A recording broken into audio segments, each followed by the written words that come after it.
Созақ районунун тургуну Аттокур Асанбеков кезинде иштеткен чабан үйү делген имаратты 19 жылдан бери талашып келет.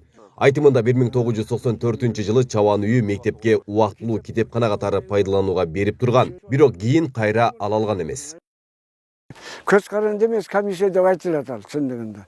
Буга эч ким килеше да албайт.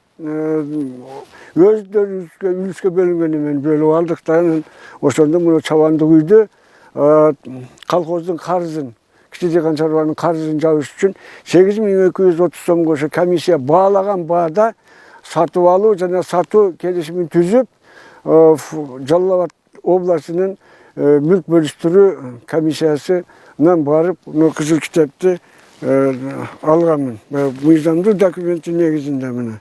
Аттокур Асанбеков бул имаратты мыйзам чегинде алып, тийиштүү документтердин баары жайында экендигин билдирет. Ал эми китепканачы Анар Мамбеткулова бул жайды бошотпой жаткандыгын айтууда. 94-93 жылдын ичинде муну мен чыгылып алгандан кийин ошол отурган участкалык отурган контораңды берип тур, мектептин балдары батпай калды деп жаңырта мектеп бар болчу, башталгыч класстарда окуткан. 2 бөлмө, бир бөлмөсүндө китеп турган.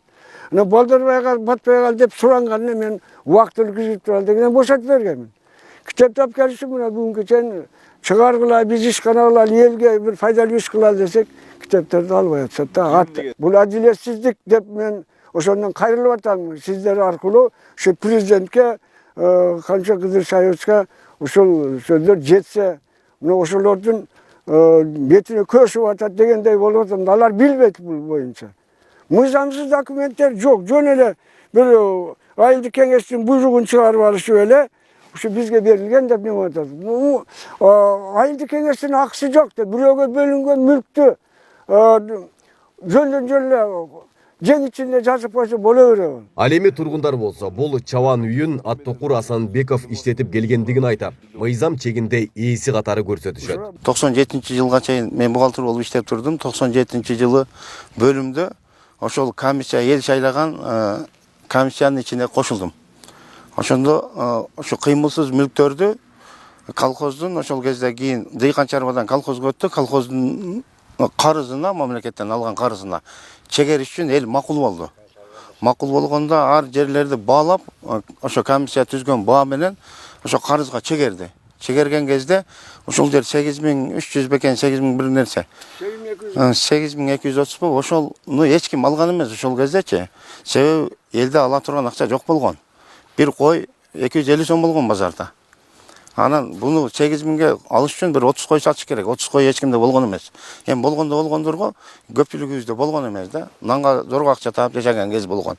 Ошол кезде бул эч ким албай калганда бул кишиге комиссия зордо уйгарган. Мүлктөр бөлүнгөндө да ушу кишиге бөлүнгөн, ушу бизге. Бөлүнүп, ушунун эсебинде турган. Анан кайсы убакта бул библиотека болуп кеткенин билбейм, эме чындыгын айтыш керек. Библиотека деп булар ортодон чыгарып эле сельсоветтен 94-жылы чечим чыгарып алышып эле сельсоветке карабайт бул өзү. Сыртынан караганда китепкана катары көрүнбөгөн бул жайда Клара Төлөгөн кызы иштеп жатат. Айыл өкмөт тарабынан китепканачыга айына 7200 сомдон маяна берилет. Азыркы мезгилде Төлөгөн кызы Клара деген иштеп атат. 2019-жылы июнь айынан мурунку Мамбет Айыпова Анар эжеге пенсияга чыгып кеткен. Азыр ордуна иштеп атат. Чабан үйү делген имарат китепкана катары айыл өкмөттүн балансында эместигин адистер айтышты. Кыз Көл айыл өкмөттүн балансында турбайт. Мурда жанакы мектепте окуучулар класстар жетишпегендигине байланыштуу берилген экен. Кийин азыр библиотека жайгашкан. Биздин Кыз Көл айыл өкмөттүн балансында турбайт. Чабан үйү китепкана аталган тизменин ичинде кирбегенди фонд белгилейт деп атат. Ал эми экинчи тараптын мыйзамдуу өкүлүмүн деген Кубат Мамбеткулов бул имарат апасы Анар Мамбеткуловага 27 жыл мурун өткөнүн айтууда. Тийиштүү документтер бар экендигин билдирүүдө. Бул биринчиден айтып кетсем, апама 94-жылы номер 20 буйруктун негизинде берилген. Бул буйрук 17 октябрь 94-жылы 20 буйруктун негизинде берилген. Бул буйруктун негизинде бул БТИ орган справка берип атат, бул Кыз Көл айылдык кеңешине карайт деп. Ошонун негизинде Кызкөл айылдык кеңеши апама ошол жерде иштеген үчүн приватташтыруу болгондо апама берген. Бардыгы мыйзам чегинде берилген. Бул мыйзамсыз талашып атат. Бүгүнкү күндө көрүп атасыздар, мына мүлк фондунун мыйзамсыз иш аракетинин негизинде кээ бир кайтарылып атат мүлктөр. Вот бүгүнкү күндө дагы Асанбековдун кээ бир алган Кашкатерек Сузак совхозундагы чоң объектилерди өзүнө ыйгарып алган. Бүгүн териштирсек, может, алар дагы мыйзамсыз болгондур. Демек биз бул боюнча дагы анда карашыбыз керек болот.